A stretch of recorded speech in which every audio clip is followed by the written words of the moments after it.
And we're live. Hello, ladies and gentlemen.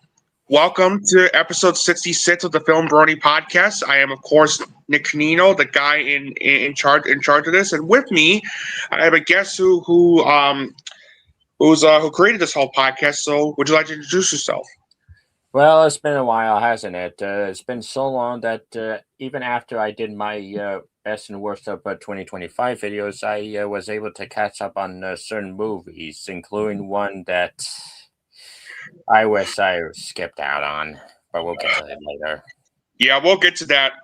We'll get to that soon. I do apologize that this is taking long. That this is taking long, guys. Work, life, and writer's block have been getting to me lately, and that's why the podcast hasn't been like. Sorry, and that's why we haven't been doing this podcast for like over a month and a half. But now you all deserve a podcast. You all deserve today. You all deserve. You really deserve today's podcast. So that's why we're going to do this right now. And also, I do have a major announcement coming up at the end, towards the end of the show. So stay tuned for that. And as always, we're going to go over our Blu-ray showcase, and then we're going to go over the remaining films from 2025. And Søren has a dog and pick of the show. So hope you guys tune in for that. It's going to be a pretty fun show. So without further ado, let's get on with the Blu-ray showcase. All right. First up, I have The Candidate with Robert Redford. Great film. Cruising. Nice. Emma, the Gwyneth Paltrow version. Nice. Hallelujah, Anaconda, Journey, a Song. Great documentary. Hundreds of Beavers. Nice. I'm Still Here. One of the best films. You know what? I also have this. I also have this too. Woody Allen's Interiors. Great film. Lake Michigan Monster. Living. Great film. Look Who's Talking. Really funny film. Love and Death. Nice. One Battle After Another. I also have that film too. Hold on. Yeah. Next, I have a guilty pleasure of mine, Pan. Oh, I'm not even going to say anything about that. Hey, Jose, we're doing just fine. How are you? Yeah. Pariah. Nice. This Percy Adlon collection. Sweet. Purple Rose of Cairo. Another Woody Allen film. Yep. As you can see, I asked for a lot of Woody Allen films in my collection, including Radio Days. Nice. That's good to hear, Jose. And hello to everyone else joining today's podcast. Welcome. Yep. And John and Ethan, John Wick, Rock's 2001 backup. We'll talk more about that. We'll talk more about that excuse later on when we get to that. So, because I have a lot to say about it. Regarding Henry. Dad, my dad loves that film. Santa Claus, the movie, the Dudley Moore one. Nice. Stardust Memories. Next up, one of the better spook movies of the past 21st century, superhero movie. 3 O'Clock High. By the way, about superhero movie, I think a certain someone doesn't even like that film. And last but certainly not least, the Middle-earth collection. Nice. Boy, I got tons and... Boy, do I have tons and tons of Blu-ray for you guys, for you guys today. So, I'm going to start with the ones that from 2016 to 2018, and then I'm going to go ahead and show the ones that I got for Christmas, and then the recent ones. So starting off, I have 10 Cloverfield Lane. One of the best of 2016. Definitely for sure. And it's one of those movies that came out of nowhere, and it surprised the hell out of us. Yeah. Next up, one of my favorite movies of 2018, and my favorite A24 film of that year, Eighth Grade. Yep, the start of the YouTuber turned filmmaker trend. First, Bo Burnham, then the Rocker Brothers, then Chris Stuckman, and more recently, Markiplier. I heard about that. Next up, another one of my favorites of 2018, and another great film from the director of Moonlight, If Beale Street Could Talk. That's an underappreciated one from him. Very underappreciated. And now for the ones I got for Christmas. Here they are. Shoplifters, one of the best of 2018. Indeed. Glad I saw this at the Chicago Film Festival 2 years ago. Apple, thank you very much for releasing this on Blu-ray. Coda. We can only cross our fingers for Tragedy of Macbeth. Seriously. And Killers of the Flower Moon is coming in March, which I can't wait to add to my collection. And then Søren mentioned this one. It was one of my favorite movies of last year. I'm Still Here. I'm just glad it beat Amelia Perez last year. Oh, same here. Same here, man. Next up, Søren, I know you didn't like this movie, but The Life of Chuck, one of my favorite movies of 2025. Next. Oh, what's wrong, Mr. Scrooge? What's wrong there, Mr. Scrooge? Speaking of Scrooge, I'm really looking forward to Johnny Depp making his comeback with the Christmas Carol one by Ty West. Yeah, same here. Next up, Together, one of my favorite movies of 2025.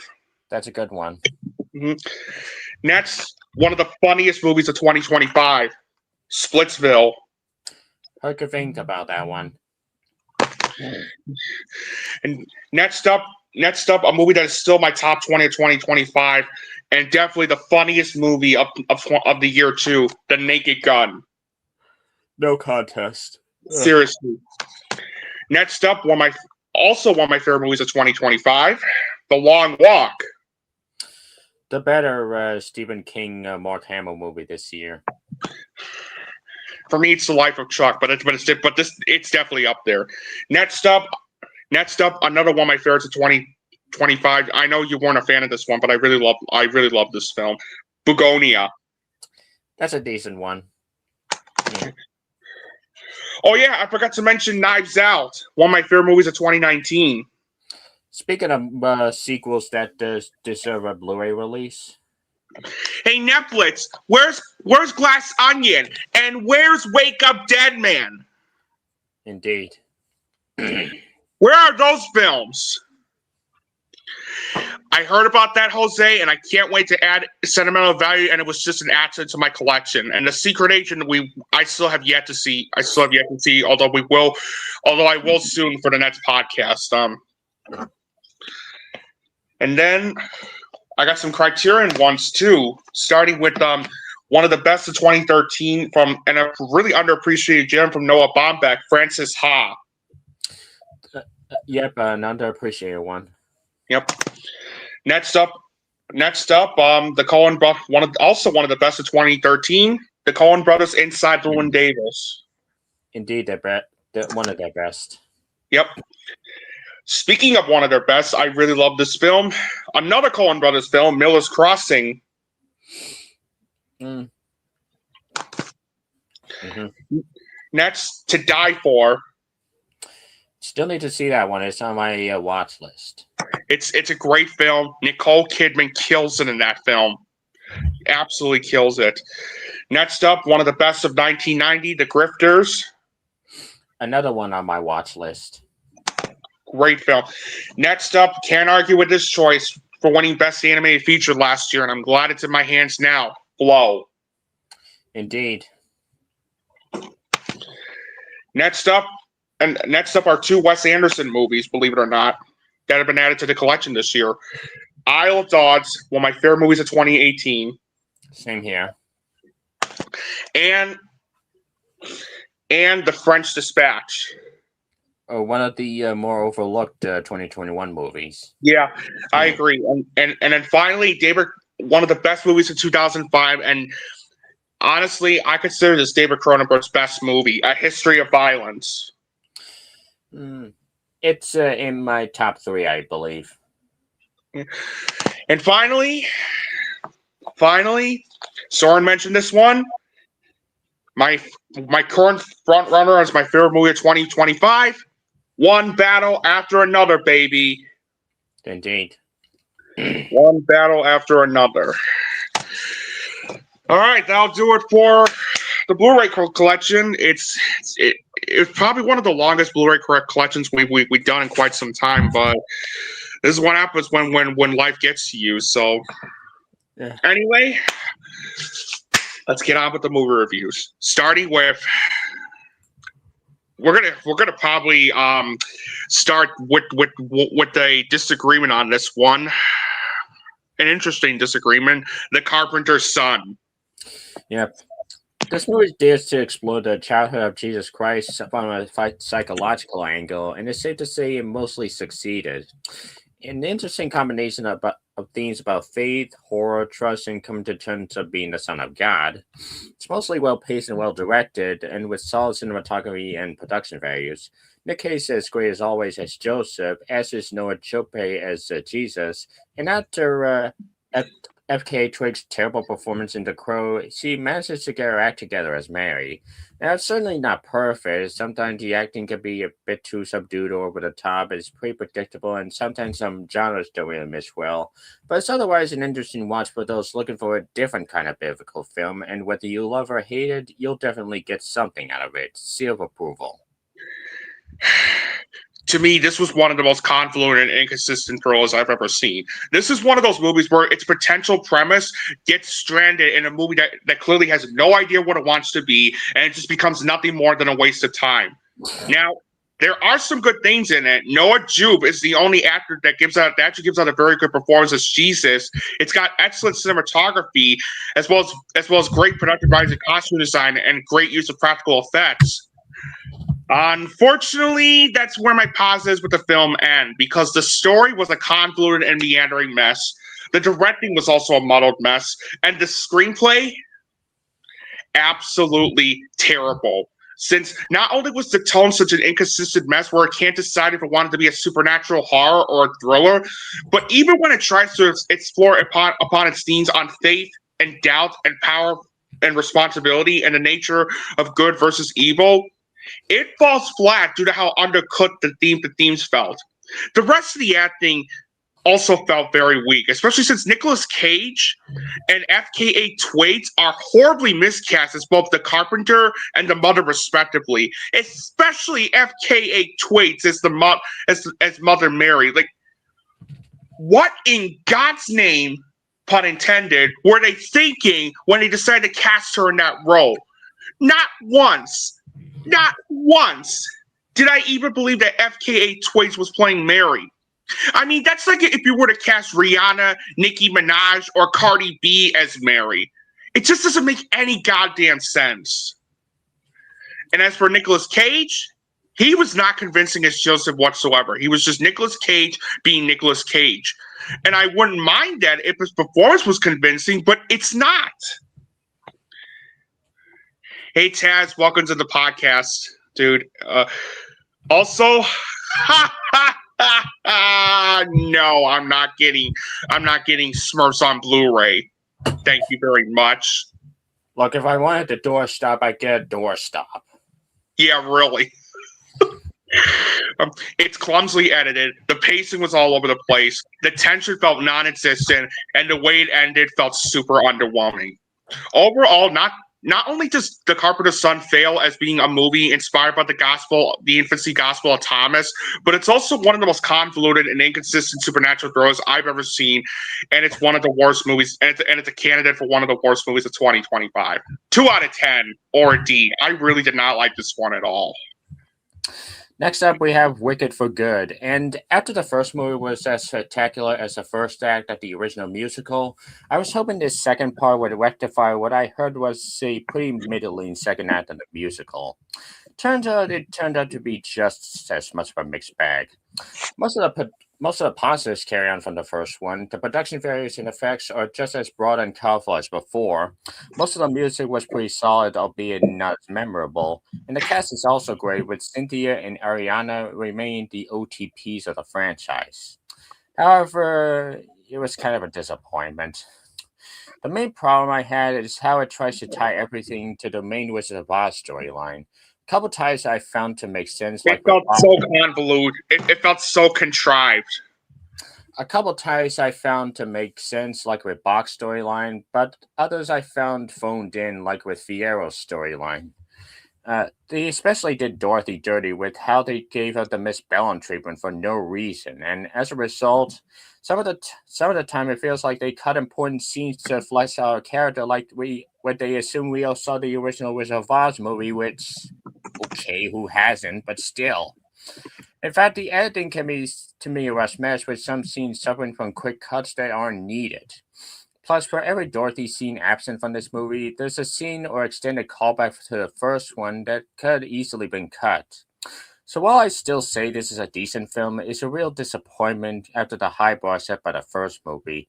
Such don't expect the same kind of worse buzz as before, seal of accuracy. It was it was a solid conclusion, but it wasn't great. I mean, it is well directed. The acting was terrific, especially from Cynthia Erivo and Ariana Grande, who are both once again fantastic as Alphaba Throp and Glinda, respectively. And like the first film, they also had great chemistry. Jonathan Bailey, Ethan Slater, Bowen Young, Michelle Yeoh, and Jeff Goldblum are also brilliant in the film as well. And like the last film, I actually found the songs to be magnificent, and so was the score, as well as the choreography on the musical numbers, with the best song easily being "For Good." It's got fantastic cinematography. Both the production values and costume design are spectacular. And also, like the last film, the film's CGI and visual effects are great, especially with how they design and animated the animals. There are some moments of good humor sprinkled into the midst. And I will admit that I did find the ending to be pretty satisfying. Now, with that being said, here's why I consider this a step down from the first film. I unfortunately found the story to be a downgrade compared to the first film, since it was a bit all over the place. And the same could unfortunately be said about the screenplay, since not only were there some supporting characters that did feel underutilized, but the themes involving perception and authenticity did admittedly feel undercooked. Some of the editing choices felt uneven, the pacing felt rushed and unfocused, and the connections to the Wizard of Oz, while they are important to the story, they did feel phoned in and contrived. Um, but but overall, although it falls short compared to its predecessor due to its rushed pacing as well as its unfocused narrative, I nevertheless found Wicked for Good to be a solid and entertaining conclusion, featuring Ariana Grande and Cynthia Erivo once again shining the screen with their brilliant performances and chemistry. And that's why I'm going to give Wicked for Good a 7 out of 10 or a B. Again, a good film. Don't get me wrong. It is a good film. But compared to the first film, I really wish it could have been better. Still, a good film, but not great. Next up, we have Randall Family, and Yeah, the story of an actor's adventures as a role player in Japan lends itself to a plethora of emotion, which shines through thanks to performances of Brendan Fraser, Akira Emoto, and Sharon Mahina, Gorman, and the rest. The story is very well written and well paced. There's some solid direction, music, and camera work. So go seek out one of the most emotional experiences this year, which I'm giving the seal of cinema. I absolutely love this movie. Randall Family was such a poignant, charming, and moving portrait of family, loneliness, love, and connection, filled with some good humor and a big heart that had me smiling and moved from beginning to end. And movies like this show on why I not only love movies, but why I love Brendan Fraser. Also, yes, I did hear about the passing of Catherine O'Hara. This is honestly the most shocking death. This is honestly the most shocking death of the year so far. Rest in peace, Catherine O'Hara. And I will bring up one of her movies next time we do another podcast. So as like the pick of the show. So stay tuned for that. Anyway, I was highly invested in the story due to how highly engaging it felt throughout. Hikari's directing was excellent, and the screenplay that she, along with Stephen Blahut, I'm sorry for Blahut, I'm bad with pronunciations, I apologize, wrote for the film was brilliant. That she and Stephen wrote for the film was brilliant. And that's not only due to how well written the dialogue felt and how the characters in this movie feel like real people, but how it also has a lot to say involving its themes on not only family, but also loneliness, love, and the need of connection. The acting was absolutely terrific. Brendan Fraser delivers once again one of his finest performances yet as Philip. I was also very surprised with how good Shannon Mahina Gorman was as Mia, to the point where I would even argue that this is one of the best breakthrough performances I've seen from a child actress in 2025. Takiro Hira, Mary Yamamoto, and Akira Emoto are also great in the film as well. It's got a very good soundtrack, fantastic cinematography. It's very well paced throughout. There are some moments of good humor sprinkled into the midst, and it has one of the most satisfying and moving endings of 2025. My only issue with the film is that there were some editing choices made in the film that did admittedly feel a bit uneven at times, but that's really it. Overall, this movie was terrific. This movie was terrific. Rental Family was funny, poignant, charming, deeply moving, and without a doubt, one of the best movies of 2025. 9.5 out of 10 or an A. I love this movie. Check it out. Next up, we have Zootopia 2. And this movie initially had me worried thanks to both the track record of Disney sequels and the recent track record for Disney in general. Thankfully, this movie pulls it up enough. Solid animation and voice acting, and the mystery is interesting to explore, and it has its fair amount of heart and a few jokes landed. But there were a fair amount of cock cliches and animation cliches. It amps up the egregious zoo puns to 11, and I also saw the twist villain coming, even though they're not. The twist was predictable. That was one of my biggest issues with the film. Though not nearly as bad as the first one, and the climax I felt went out a bit too long. Still a decent enough sequel to satisfy Disney fans and fans of the first one, which I'm giving the seal of approval. This is definitely one of the better films of 2025 and one of the best Disney sequels I've seen in years. Like the last film, the animation is absolutely beautiful, especially with the amount of terrific details and designs they put on not only the characters, but the backgrounds as well. The story felt highly engaging. The directing was very good. The screenplay was also very good, especially with it having such well-written dialogue and excellent characterization. The voice acting was terrific. Jason Bateman and Jennifer Goodwin once again delivered fantastic vocal performances as Nick Wilde and Judy Hopps, respectively, and the chemistry between the two leads are pitch perfect. Ke Huy Quan was excellent as the voice of Gary the Snake, and finally, something good for him to be. Finally, a good movie for him to be in after the flops that were Love Hurts and The Electric State. Thank you, Disney. Yeah, he was excellent as the voice of Gary the Snake, and everyone else such as Fortune Feimster, Andy Samberg, David Strahan, Shakira, Idris Elba, Patrick Warburton. I'm sorry if I mispronounced that. Danny Trejo, Alan Tiak. I'm bad with pronunciations. I don't know why. Nate Torrance, Don Legg, and Bonnie Hunt also deliver great vocal performances as well. Michael Giacchino's musical score was once again brilliant. The editing was very good. I found the Jolton's Zootopia 2 to be both clever and well executed, and that's including some references to R-rated films that actually had me laughing so hard. The fight scenes were a lot of fun to watch, especially with how they were edited and animated. The film also delivers a brilliant message on being different as well as fairness, which impressed me to no end. And it has a very satisfying ending that I'm not gonna lie, it actually makes me hungry to see the third film. I would definitely like to see the third film. Now, as for issues, there are a couple of pacing issues in some spots, and the twist reveal did admittedly feel predictable, but that's really it.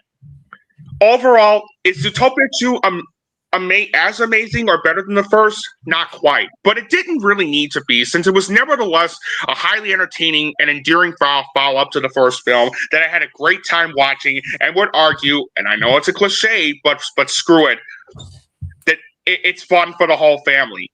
And because of that, it's one of the better movies of 2025. 9 out of 10 or an A-.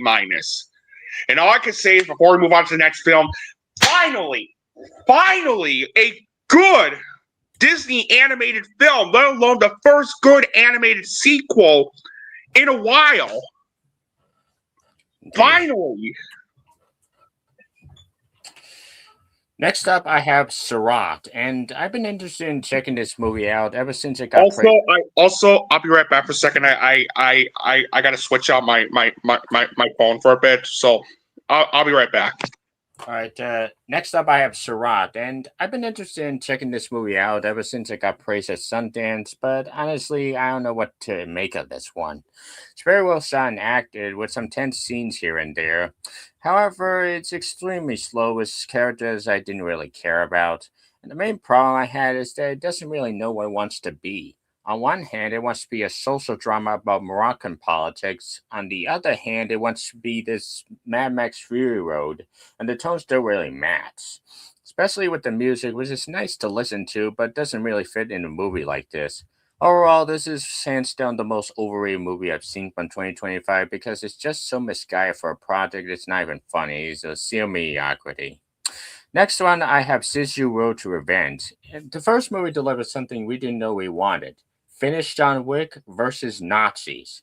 And this sequel delivers everything that's great about it and then some. Still, visuals related to visual storytelling that I appreciated, and there's some solid performances with Stephen Lane as a fun addition. Yeah. Oh, shit. Hang on. The action's just as epic and brutal as ever, almost like Mad Max Fury Road in World War II. So if you love the first issue, you'll love this one just as much, if not more so. So, Seal Cinema. Can you hear me? Oh, shit. Hang on. Can you hear me now? Yeah. Okay, good. All right. Sorry about the echo, guys. Hold on. Hang on a second. Sorry about that. There we go. All I can say is, Nick, you have a twin? Well, if I did have a twin, he'd be doing this. Echo, echo, echo, echo, echo, echo, echo, echo. And apparently would sound like Stitch from Lilo and Stitch, apparently. Oh, man. Okay, so next movie I have is Eternity. So Søren mentioned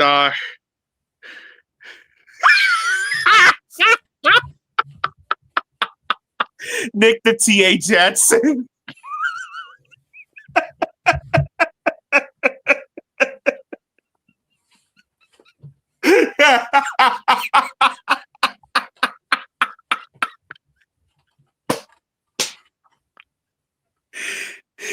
Yeah, and my ass be like the audience is listening to my old ass.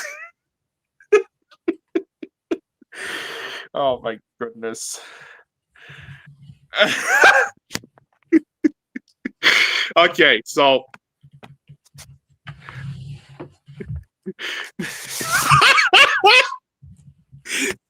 Nick is THX certified, folks. I'm gonna give Avatar firing out. God damn it! What is it with my computer doing such silly shit today? Fucking technology, y'all.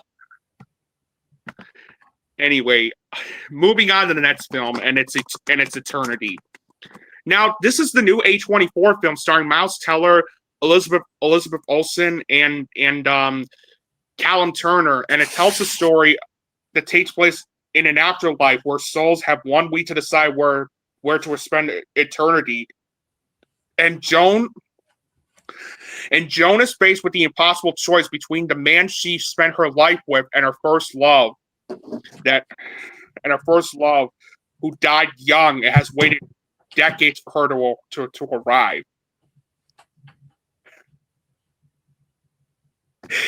Oh my god! Now we're Two Nits, Too Furious. What is this? Like, what is this? Like what kind of a show are we running here, guys? Enemy 2, can't wait to see it. Well, you saw Two Nits, Too Furious now. 10 out of 10. Eat your heart out one battle after another. Eat my dust, Paul Thomas Anderson, Martin Scorsese, and Steven Spielberg. I'm the best movie of the year.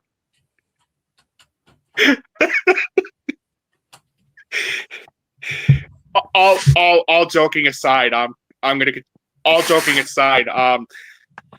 I was looking forward to seeing Eternity. The moment I saw the trailer for it, like showing of If I Had Blades, I'd Kick You. Oh my god! The Lord of the Rings, the Two Nits. Yeah, eat my dust, Peter Jackson. Okay, enough of this. Bitch. Son of a bitch. The Empire Strikes Nick and The Dark Nick. Or you could say that or speaking of Empire, you could call my non-existent company 588-2300 Empire's Nick today.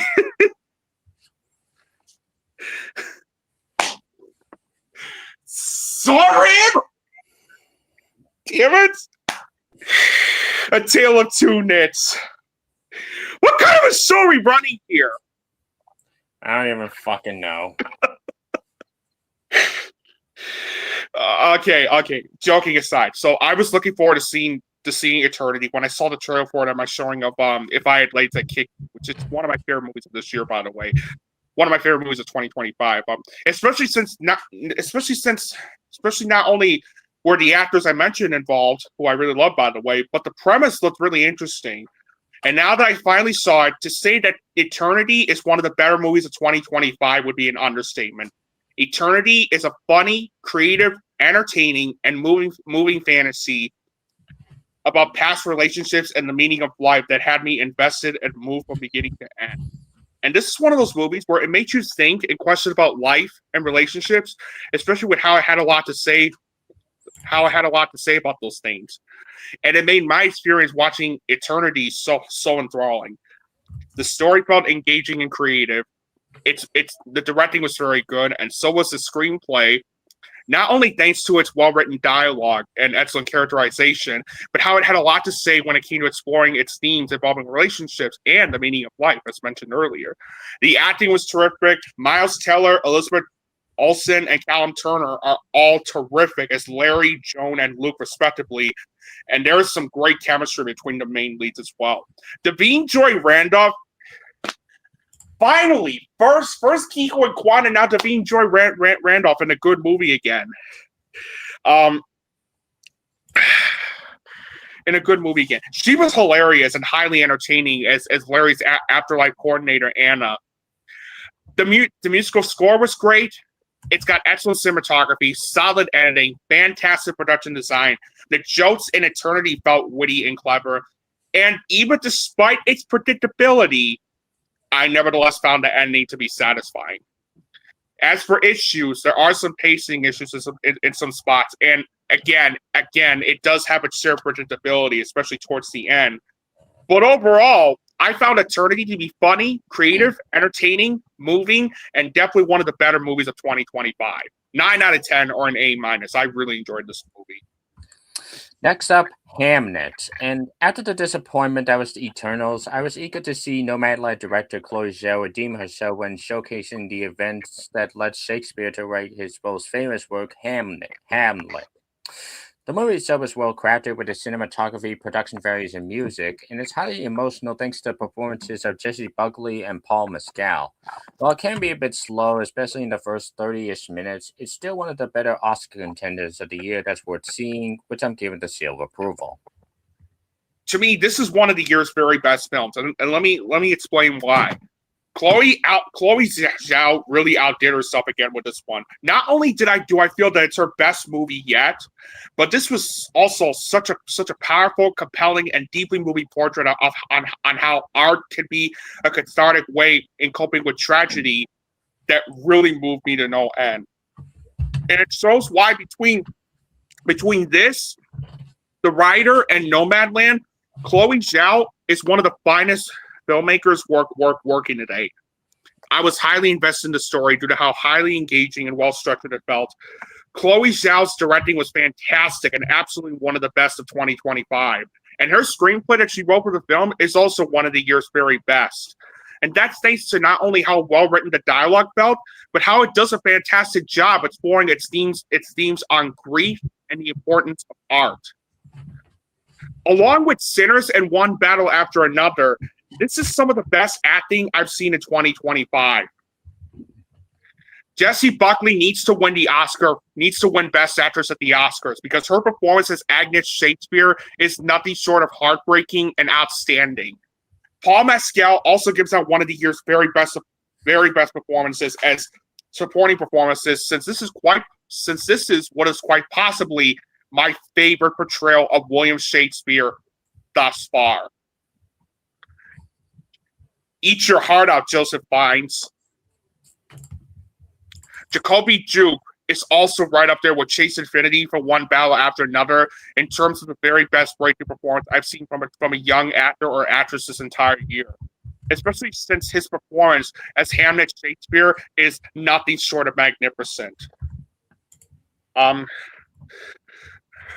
Emily Watson and Joe Alwyn are also fantastic in the film as well, as both Mary Shakespeare and Bartholomew Hathaway, respectively.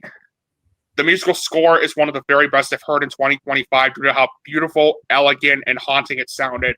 The cinematography was fantastic and one of the very best of 2025. It's got great editing. It's very well paced throughout. It also has some of the best production values and costume design I've seen in 2025. And my God, the ending. Oh my God, the ending. This is what you call the most emotional ending of 2025. Like, I'm not kidding. I cried after it was over. Like, I cannot begin to describe how many times I cried watching Hamnet throughout. It was just that emotional. Overall, Hamnet is absolutely one of the most powerful, compelling, and deeply moving films I've ever seen, and it's easily one of the year's very best films. Of course, Hamnet is earning a very enthusiastic 10 out of 10 or an A+, baby.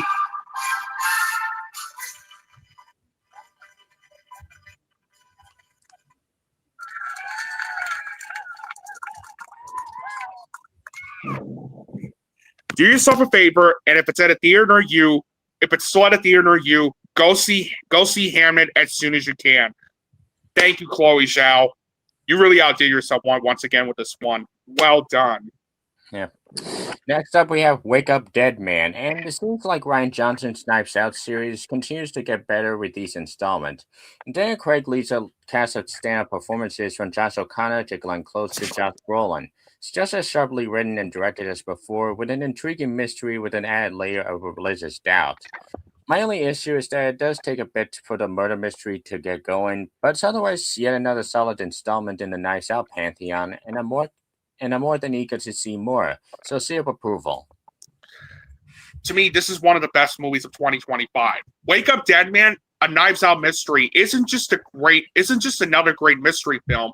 It's also another fantastic installment to the Knives Out movies, due to it mixing the formula up a bit by having it take place in a church to give it more of an Edgar Allan Poe Gothic-like feel that not only makes it refreshing, but also such an enthralling and intriguing experience. And intriguing is definitely the key word to describe my experience watching Wake Up Dead Man, a Knives Out mystery, especially since I was on the edge of my seat wondering what happened to the priest and who was responsible for murdering him until the big reveal. And it shows on why Rian Johnson is one of the finest filmmakers working today. Suck it, haters.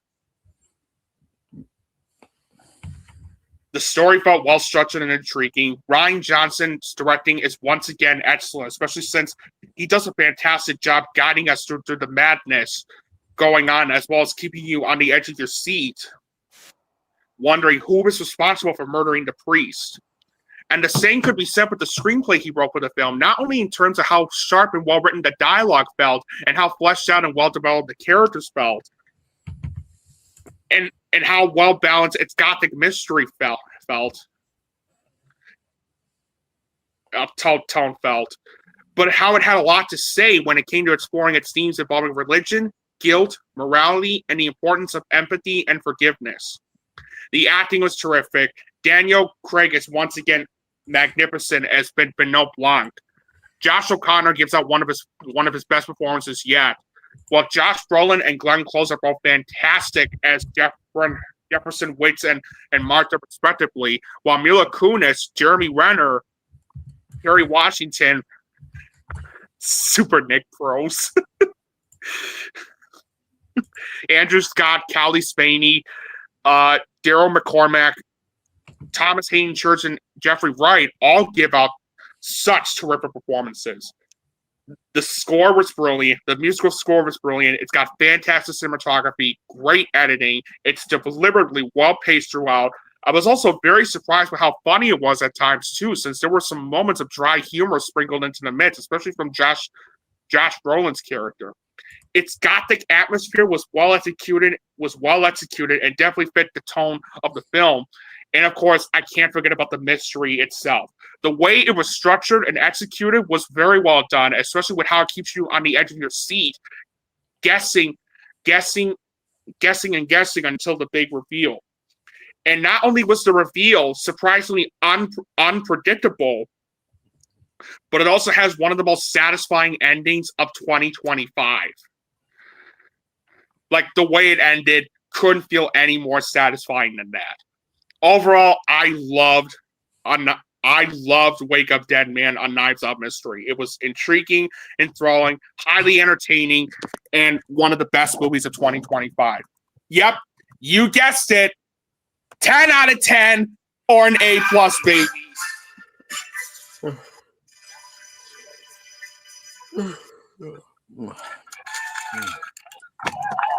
If you have Netflix, check this one out. It's one of the best films of 2025. And all I can say is, Rian Johnson, bring on more of these movies, please. All right, so we've had two very good movies in a row. I wonder what the next one is. Oh God. Oh no. No. You know what, Søren, give me a second. I'll be right back. I already know what the next film is. Give me a second.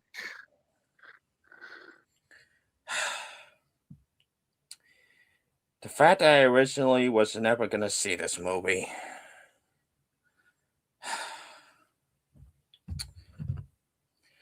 Okay. I was originally going to see this movie until I decided not to. But after the hype around it died down, I figured I might as well cave in and see this movie to see what I've been missing. And honestly, I wish I stuck to my decisions and skip it. And you'd think after the criticisms against this against you think after the criticisms against the previous movie sweeping the Five Nights at Freddy's lore in favor of boring characters that they tried to improve their craft with the sequel, but in the words of Mundell from Chowder, I'm impressed because it's worse than the last one. Like, seriously! Seriously! I don't know how that's possible, but somehow they managed to make it worse than the first film. It again apparently thinks you go to a Five Nights at Freddy's movie for the humans as opposed to the actual animatronics, which I wouldn't mind so much, except the characters are either just there or are complete caricatures whose only language seems to be either forced exposition or cliches. The editing's a joke, and as a result, certain scares make you feel nothing, and it relies so much on horror cliches, tacky jump scares, non-existent characterizations, and stupid decisions that eventually becomes white noise. So, congratulations, Blumhouse. You have made the horror movie equivalent of white noise. This movie is not scary, not funny, not endearing, and not good. And these movies are doomed to become to the horror genre what the Bay-Formers movies have been to the blockbuster genre for a lot of people. Just these boring, in-your-face movies that just blend in with each other. And I'm certainly giving this a Silver Age. Okay.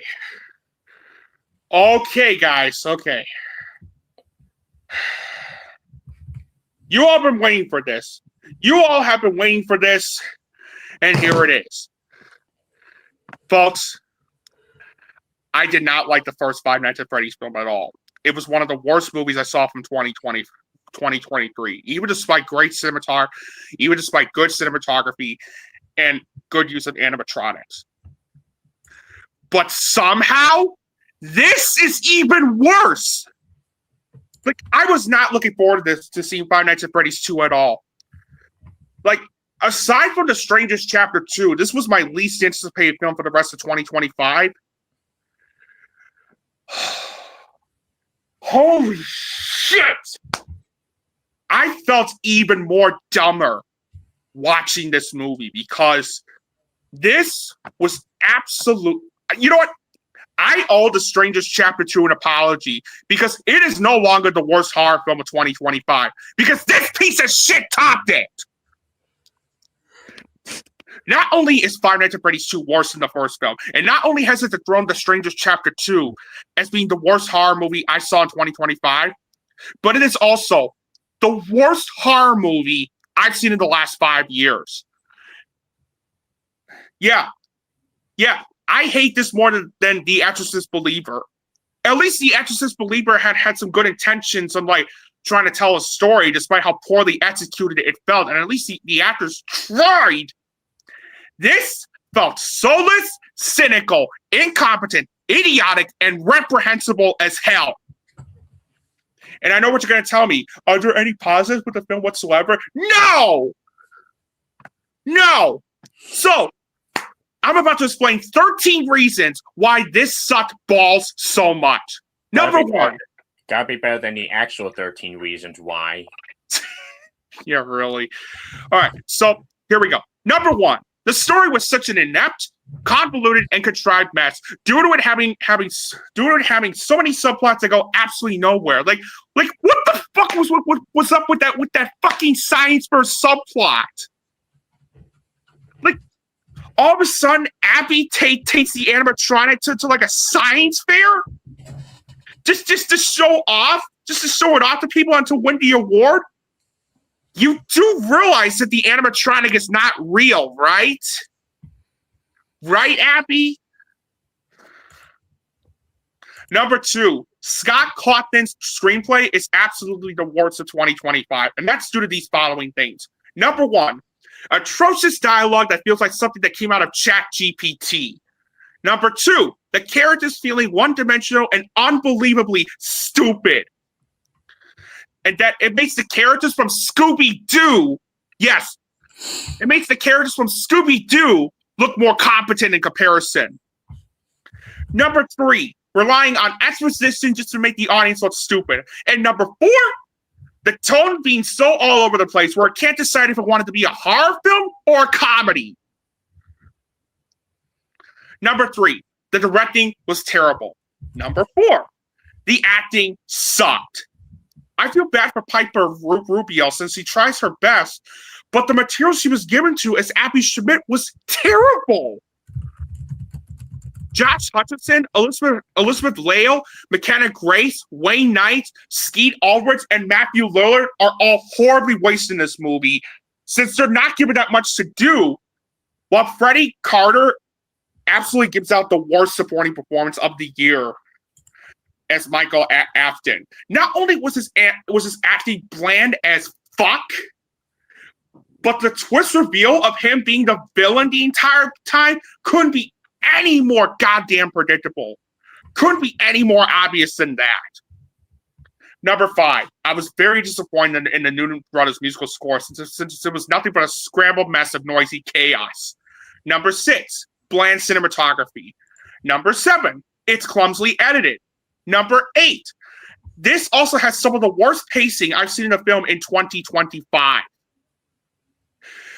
It's so poorly paced that for a movie that was 104 minutes long, and that's what credits, by the way, it felt like it was going on for 3 hours. 3 hours! Oh, God, yeah, I forgot to mention that. Well, she's playing a robot. How fitting for her. Yeah, how fitting. How fitting. Not. It's also filled with Number 9. It's also filled with tons and tons of cliches that you've seen in other films before, such as the pathetic and tiresome will they, won't they situation between Josh Hutcherson and Elizabeth Lale's characters. Number 10. And good thing you mentioned the animatronics, Taz, because unlike the first movie where it had good animatronics, the animatronics in Five Nights at Freddy's 2 were shockingly underwhelming and not that good, especially the marionette. Like, holy shit! Talk about a shitty design for the marionette. I'm not kidding when I say that the marionette looks like if Jigsaw from Saw fucked a bunch of drama masks from the movie theater program, and this would end up being their love child. I'm not making this up, guys. Imagine if Jigsaw from Saw and the drama theater mask had a love child. That would be the marionette. Oh my God. Number 11. The fan service and Easter eggs feel so shoehorned in and contrived. And let me just say this right now. Let me just say this right now to the idiots that and before I get to reason number 12, let me just say this to the idiot that said, "Oh, it's not made for you. It's made for the fans."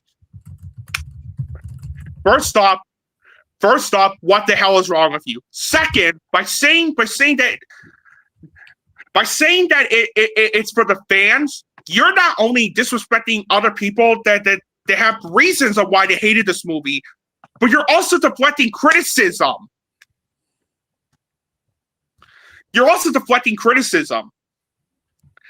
I said this in Austin Putnam's worst. I said this in the comments on worst of Actually, let me look this up really quick. I said this when Austin Putnam did his worst films of 2025 list, and I still stand by what I said. And by the way, credit to Jerome Latimer for this statement right there. Credit to him because it's exactly how I feel about this type of shit. Let me look up the comments really quick. Okay. So as I stated before, like for the love of God, stop with the bullshit. It's made for the fans, not you excuse. If people hate the new Five Nights at Freddy's sequel, they have good reasons on why they hate it. But shoving that nonsensical excuse down people's throats, you're not only insulting those that actually had good reasons to hate the film, but you're also deflecting criticism, and that's deplorable. Yes, I get they're based on the games, but here's the problem. I'm judging Five Nights at Freddy's 1 and 2 as movies, and they both fail at being that. Mainly because of how it's basically fan service for the sake of it. If a movie requires you to be a loyal fan of the games in order to understand and enjoy the film, then it doesn't work. And if the movies are so bad that they don't want me to play the games at all, then it also fails as well. To the rabid FNAF fans that are attacking others that hate the movies, grow up and actually learn to respect people's opinions for once.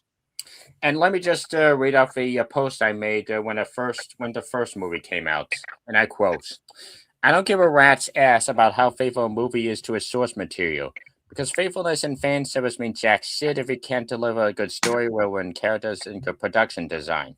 Movies like Spider-Man No Way Home and Ready Player One aren't beloved because of the fan service. They're beloved because of the overall story and characters. Exactly. Contrast, you got Space Jam: A New Legacy, which is crammed with fan service, yet that's one of the worst movies of the decade. So don't give me that you clearly haven't played the game shit." Unquote. Like seriously. Like, okay, and let me just say this for example. I may like My Little Pony the movie from 2017, but I'm not going to deny that it has some issues, and I get why some people wouldn't like it. But am I going to be one of those people that says, "Oh, it's made for the fans, not you"? No, you don't see me pull that shit out of my ass. Søren actually had good reasons to why he didn't like the film, because it could have been so much better. Because there were some things that got left on the cutting room floor that should have been on there. So don't give us that. Please do not give us that. It's made for the fans, not you excuse. Like, fuck you. Okay. Like, go get some fucking therapy for once. Because you're so out of touch with reality that it's just not even funny. It's more sad than it is funny. And that's to you, the FNAF fan base. This is another reason why I cannot take fandom seriously.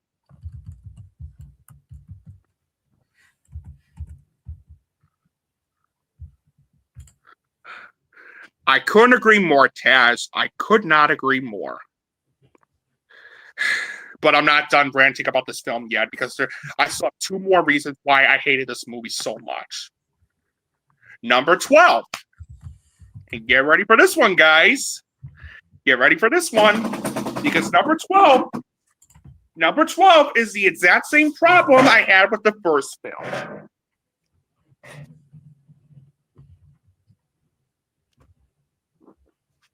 Jump scares galore!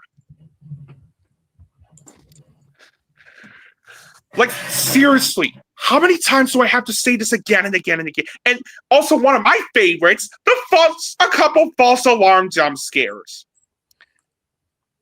How many times do we have to go through this again and again? Unless you build tension and make it unpredictable, jump scares are not scary. How many times do we have to keep telling you that? And finally, number 13. Number 13, the ending. I am not kidding when I say that I have seen some terrible movies that have some of the most idiotic sequel bait endings I've ever seen. But this takes the cake as being one of, if not the worst use, the most idiotic sequel bait ending I've ever seen in quite some time. Because of how just when you thought it was going to get to something exciting, it just stops. It just stops just to say, if you want to see that, you have to pay money. You have to give us more money so that we can give you the third film. Where's that, John? Yeah, just when you thought it gets to something exciting. Like, I'm not kidding, by the way. It ends. Yeah. You know what? I might spoil this shit. I don't care. You shouldn't see this movie. At the end of the film, Vanessa is possessed by the marionette, which sets it all up for the third Five Nights at Freddy's movie. Who would have fucking guessed? Hang on a second. Hang on a second. Just wait.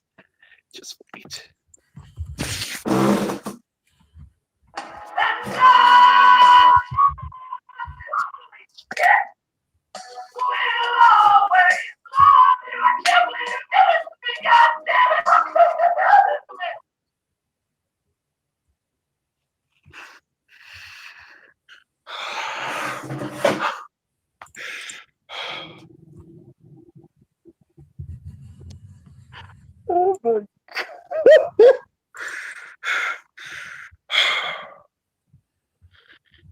Overall, what else is there even to say about? Oh yeah, and one last thing too I want to mention too. Apparently, Scott Cawthon listened to the feedback on like.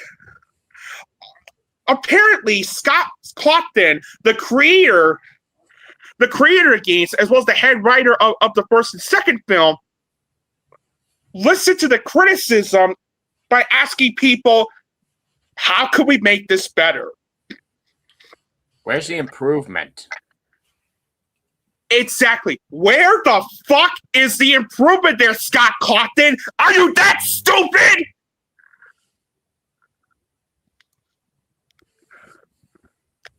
Like, my God!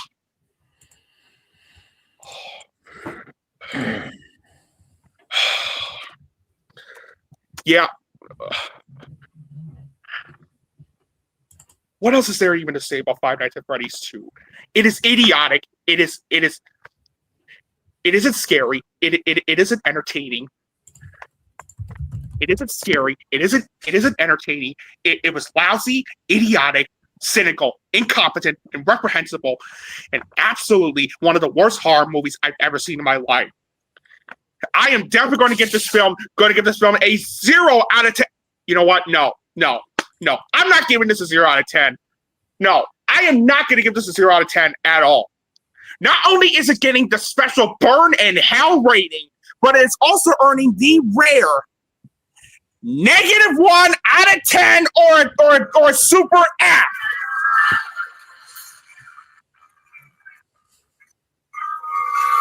Woo!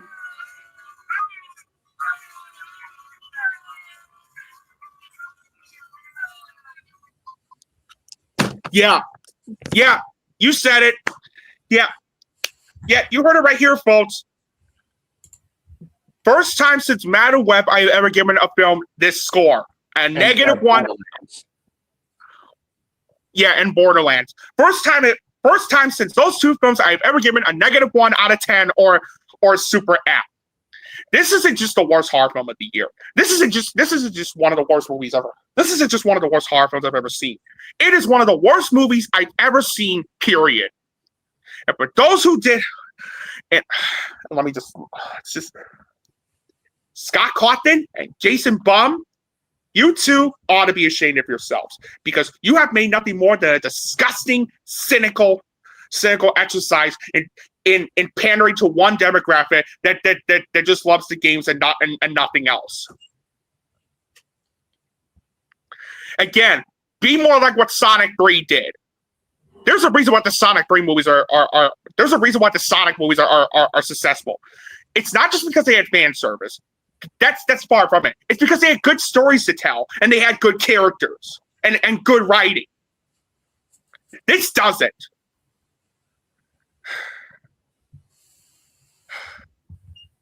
Even if you're a hardcore fan of Five Nights at Freddy's, please don't watch this movie. Do not watch this movie. It is not worth your time whatsoever. It is one of the worst movies I've ever seen in my life, and it is easily my pick for the worst film of 2025. Fuck this movie. Fuck it straight to hell with a dirty dick. Indeed. And the next movie isn't even better. Nope. Ellen McCay. Oh, God. And James L. Brooks' comeback after 15 years could have either made or break his career, but in this case, it definitely broke it. The main problem is that it feels superficial in how it tries to be sentimental, but feels extremely fake. The dialogue can be straight up cringeworthy at times, and the music tries too hard to make you feel good. The characters have little to no substance, in spite of the actors trying their best, so this is definitely the biggest case of Oscar bait this entire year, which I'm giving the seal of disapproval. This is not only James L. Brooks' worst movie, it is one of the worst movies of 2025. Yeah, there are some good performances by Emma Mackey, Jamie Lee Curtis, and Julie Kavner, and it's got great cinematography. But other than that, what else is there to even like about this movie? The story was a convoluted mess since there are too many plot lines in the film that feel so underdeveloped because of how they go absolutely nowhere. I was very disappointed in James L. Brooks' directing since it came up as being nothing more than a muddled mess. And unfortunately, his screenplay isn't any better either. And that's mainly due to its bland dialogue, the characters feeling paper thin and underdeveloped, the tone being such an uneven mess where it can't decide if it wanted to be a screwball satire or a political drama, and how the themes of love, conflict, and loyalty feel so undercooked. The rest of the actors, such as Jack Lowden, Kumail Nanjiani, Ayo Adiberry, again, I'm terrible with pronunciations, Rebecca Hall, Albert Brooks, and poor Woody Harrelson all feel horribly wasted in this movie since they're not given that much to do. It's clumsily edited, the pacing was a sluggish mess, it's filled with cliches that you've seen in other films before, and the ending felt super underwhelming. Overall, I unfortunately found Ellen McCay to be James L. Brooks' worst movie he's made so far, since this was one of the most convoluted and incoherent movies I've ever seen, and it's easily one of the worst movies of 2025. Now, I have to disagree with you on the musical score, Soren, because I actually thought it was solid. So, but other than that, this is a 2 out of 10 or a D. I really did not like this one at all. Skip it. Next up, we have Avatar: Fire and Ash, and these Avatar movies have always had a reputation for being large in scope but light on story, and this movie doesn't really help matters. Like the other movies, this one boasts vibrant visuals, action, and music, as well as a solid cast. And while the story isn't quite the same like Way of Water was, it does have one major problem. Why did it have to be 3 hours long? No, seriously. Why the fuck did it have to be over 3 hours long? Especially when there are some scenes that drag on and on and on and on to the point where I was starting to get bored. James Cameron, while you did do a good job with the way you directed the film, you gotta learn when to cut some things, dude. You gotta learn when to cut some things that aren't needed. I get it's your movie, but when there are some scenes that drag on and on to the point where it loses the audience because of how unnecessary it feels, then maybe it's best to like cut out some of the scenes that aren't needed and just put them as deleted scenes. Just saying. Yeah, and it always also an experience that definitely bites stuff more than it can chew. So I guess depending on whether these movies are for you, make of it what you will. As for me, it gets the seal mediocrity. I'll say this: it's better. It's a bit better than The Way of Water because at least it was a bit different compared to the other film. There are some rehashed like elements from the Way of Water, but thankfully they're only few and far between. Let me just say this for the positives I have with the film. Right off the bat, the visual effects in Avatar: Fire and Ash are absolutely spectacular, one of the very best of 2025. If it wins the Oscar for best visual effects, I will not mind that at all. Again, great visual effects. And the Jurassic World God, fuck you, Oscars, for nominating Jurassic World Rebirth for best visual effects. The dinosaurs did not look convincing in that film. Seriously. It's well directed by James Cameron. Most of the acting was very good. Sam Worthington is once again fantastic as Jake Sully. Stephen Lang is once again intimidating and brilliant as the main villain. And Zoe Saldana stole the entire show. And Kate Winslet and Sigourney Weaver are both very good. And it has an excellent score, outstanding cinematography, and excellent and fantastic action sequences.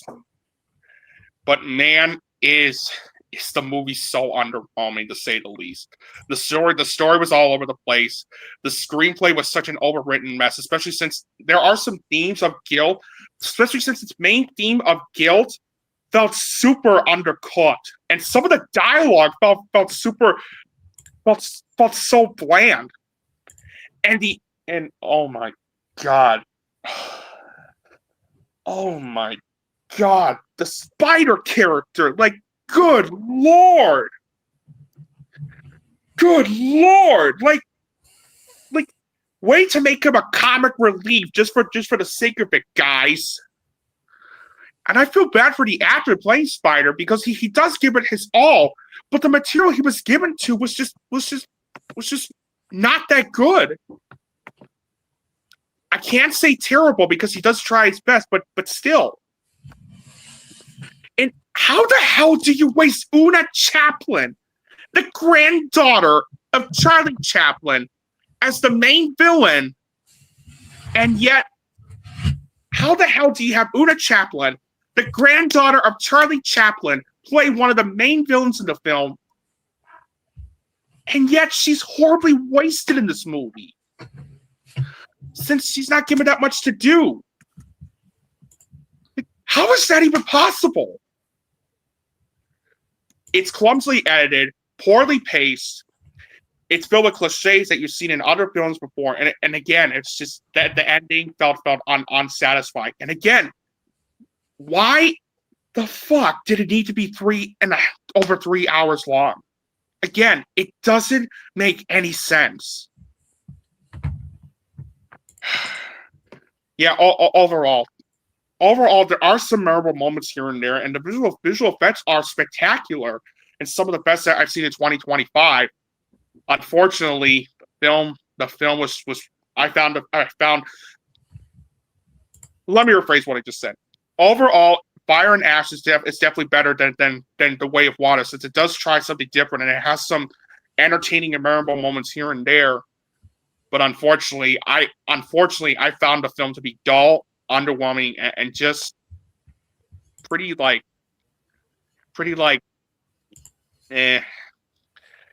out of 10 or a C+.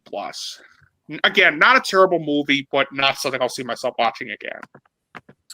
Next up, I have the SpongeBob movie, Search for More Money. Oh, God. And this movie further proves that Nickelodeon's never going to stop milking this franchise dry. Now, granted, this isn't nowhere near as bad as the Sandy Cheeks movie, as the animation isn't actually too bad. In fact, it's probably the best CG's ever looked in these past few movies. The voice acting's not that bad either, with Mark Hamill being a decent replacement for the Iron Dustman, and there's some decent jokes thrown in. But the story is nothing you've seen before, as SpongeBob again has to go out to prove his manhood, because clearly we haven't seen that in the first movie. He's also tricked him into making cahoots with the Flying Dutchman, because we've clearly never seen that famous episode of the show. It goes for these animation cliches that one can predict from a mile away. It also suffers from the trap that a lot of these animated films have gone through, where it's just nonstop wacky nonsense that thinks it's funny, but really it's just exhausting. Overall, Nickelodeon, just stop. Seal disapproval.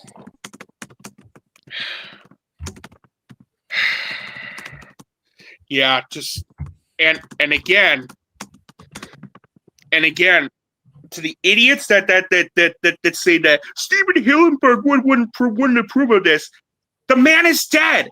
Move on. Next up, Anaconda. And going into this, oh my god! And going into this, I was expecting one thing: a tongue-in-cheek reboot of the infamous creature feature of the 90s. But unfortunately, I just didn't find it that funny or interesting. While it's competently acted and directed, and there are some amusing moments here and there, But it just meanders on these boring and unremarkable characters going through this boring and unremarkable plot that which can needlessly juggle all these plot threads. And really, didn't Jack Black already go through this guerrilla style filmmaking in the Jungle Plot before in Waybear and Tropic Thunder? This movie tried so desperately to be like the next Tropic Thunder, and here's the problem is that it's no Tropic Thunder. The reason why Tropic Thunder worked was because it was well written and it was original. It was something we've never seen before. This is trying to be Tropic Thunder, except it's missing the point on why Tropic Thunder was even special in the first place. Ultimately, I expected this to be either really fun or really stupid, but it turns out it was neither. It was just boring, so seal mediocrity. It was idiotic. It was idiotic. Now, I'll say this. Paul Rudd and Steve Zahn do the best that they can, and it has a decent musical score and good cinematography. That about are the only positives I have with the film. The story was such an incompetent mess. It's poorly directed, poorly written. The rest of the acting sucked. Jack Black is just playing himself once again, and all the other actors, such as Standaway Newton and Ione Skye and Selton Mello are all horribly wasted in this movie. Since either the material they were given to is terrible, or they're not given that much to do. Also, Sony, way to ruin Ice Cube's cameo in your trailer by revealing it in your trailer. Hey, War of the Worlds called. They want its funny Ice Cube back. Yeah, really. I only chuckled one time throughout. One time. I have to say the FNAF fans, to be honest, actually, you know what? Both are awful. I say Chicken Jockey's worse because at least FNAF doesn't trash movie theaters. You know what? Yeah, Chicken Jockey's worse. Okay, so I only chuckled one time throughout Anaconda. As nearly all the jokes felt so idiotic and just unbelievably stupid and just not funny. Like, good Lord. It's clumsily edited, poorly paced, cliches that you've seen in other films before, and the ending and the way it ended was just so stupid. And probably one of the worst scenes I've ever seen in a film this in 2025 was when Jack Black's character gets like poisoned. Gets like poisoned by the Anaconda. And what do they do in order to make him stay alive? I'm not kidding when I tell you this, by the way. Spoilers, but I don't care. Don't see this movie. I'm about to spoil this shit. Here we go. So in order to make his friend come back alive, Steve Zahn's character has to pee on him.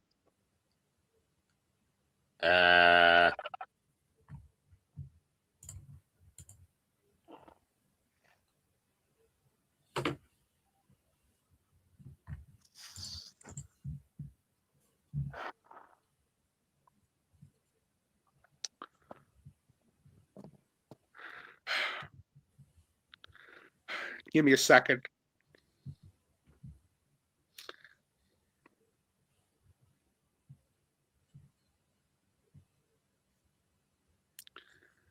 Give me a second. Just give me a second. I have to react to this.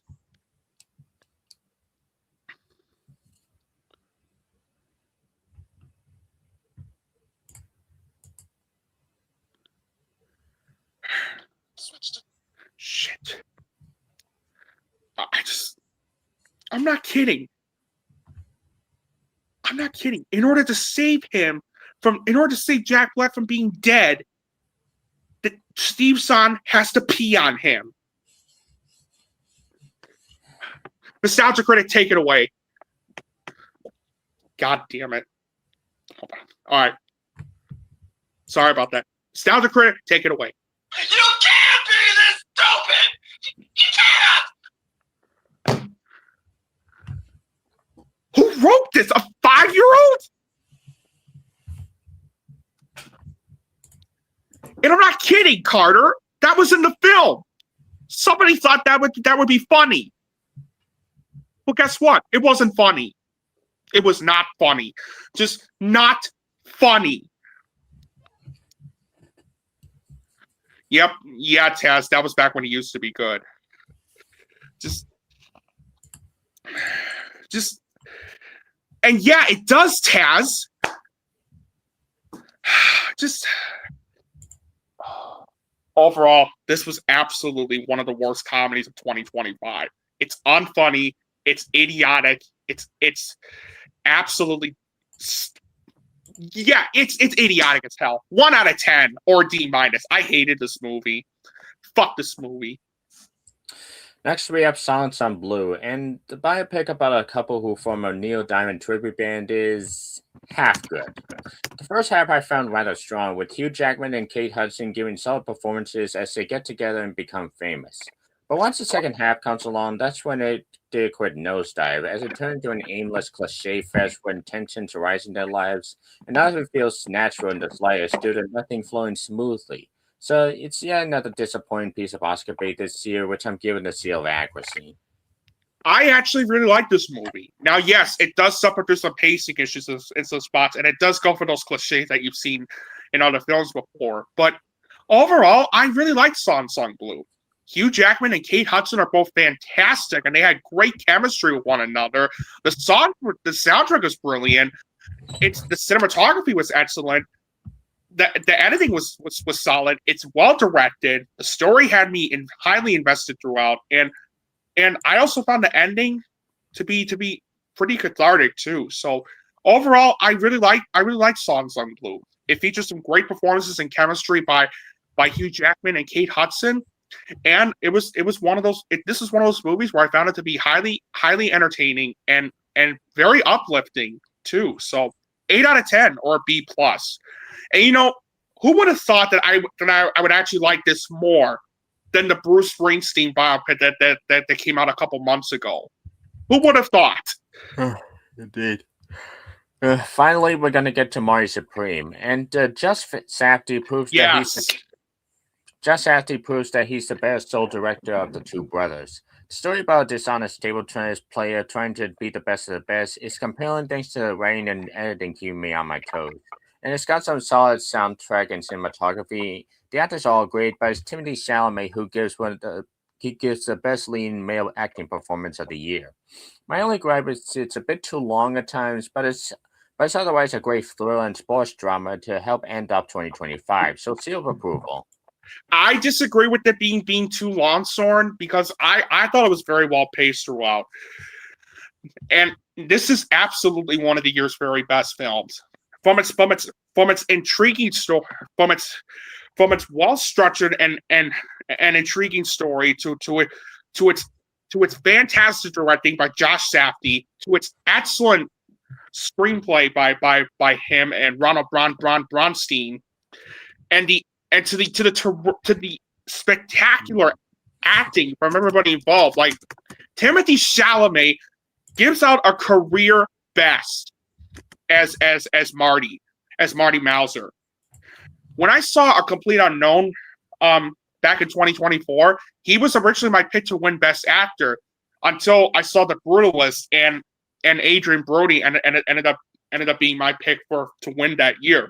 But now that I saw Marty Supreme, all I can say is give Timothée Chalamet his Oscar now, because this is unlike anything I've ever seen from Timothée Chalamet. He's that great. And all the other actors, such as Gwyneth Paltrow, Odessa Azion, again, I'm sorry I mispronounced that, Kevin O'Leary, Ava Ferrara, and Fran Drescher are all fantastic in the film, too. The soundtrack was fantastic. The soundtrack was brilliant. Outstanding cinematography and editing. It's very well paced throughout. It's got some funny moments in it too. It's got some humorous moments in it too. The the tennis table sequences were very well done too. Not just with how they were choreographed, but how they were shot, edited, and directed, and it kept me on the edge of my seat throughout. The tension felt real, and it also has one of the best endings I've ever seen in a film in 2025. Overall, I absolutely loved Marty Supreme. It was one of the most powerful and intriguing. It was if there was one word to describe Marty Supreme, it would be powerful. This was absolutely one of the most powerful films I saw in 2025, and it's easily one of the year's very best films. Of course, I am going to give Marty Supreme a very enthusiastic 10 out of 10 or an A+, baby.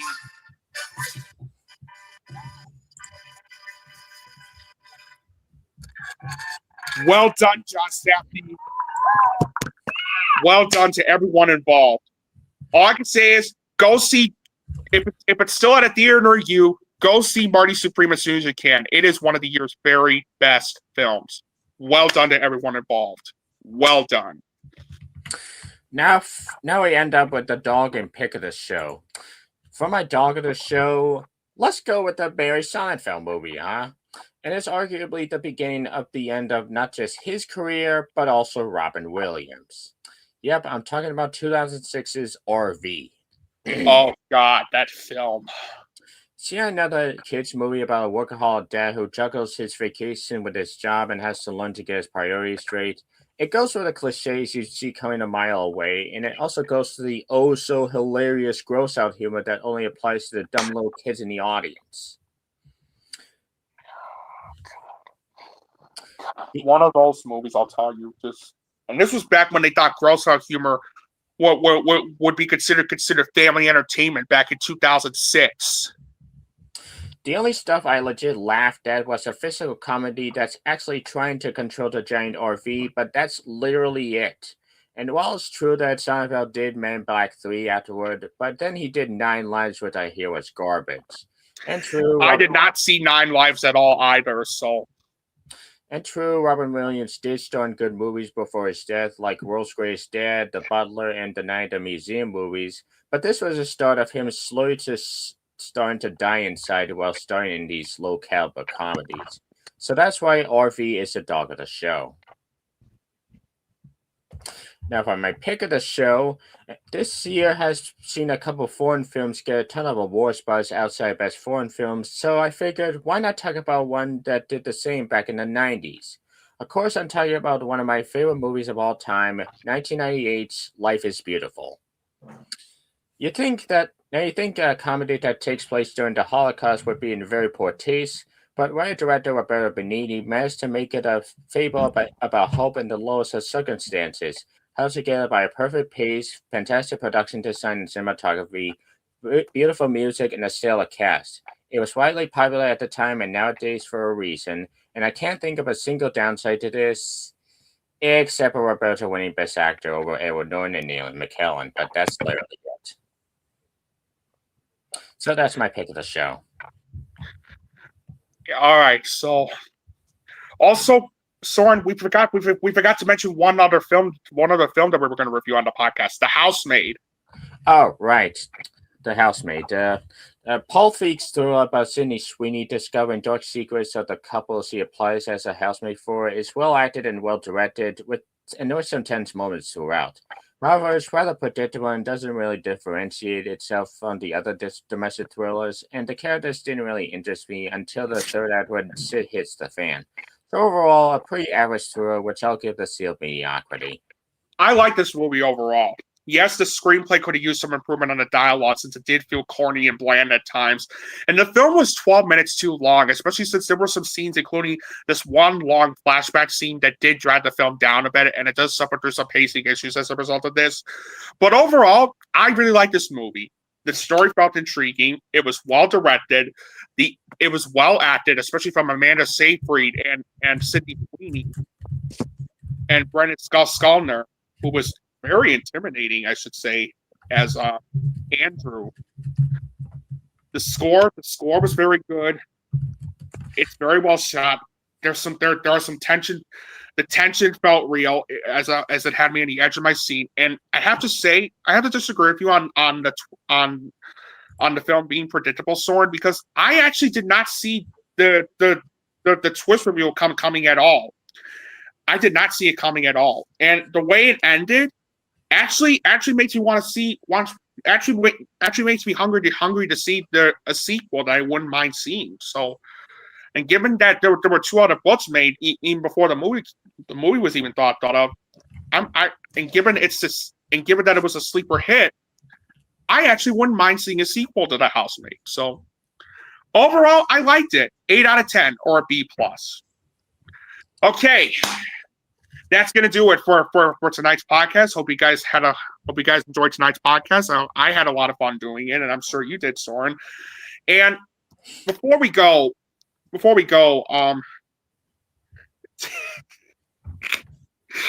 oh my God. Well, they could kiss my ass for all they care for them being butthurt. All right, so before we end it right there, I want to say this too. Next week, we will be talking, Søren and I will be talking about the last few movies from 2025, and we will be talking about the worst movies that he and I saw in 2025. And then a week after that, we'll take a look at the best movies that we saw in 2025 as well. So stay tuned for that, guys. It's going to be a lot of fun talking about these movies one last time and to close out 2025 on at least a good note. So stay tuned for that. And as always, to close out the podcast here, be sure to subscribe to Søren the FilmBrony on his YouTube channel. The link is in the description below. Give him the love he deserves. He's very talented and a very good person and a very fun person to talk to. And also check out his other podcast that he's in too, called the Popcorn Panel Podcast. The link is also in the description below. And until we meet again for episode 67 next week. Insert 67 meme here. Yeah.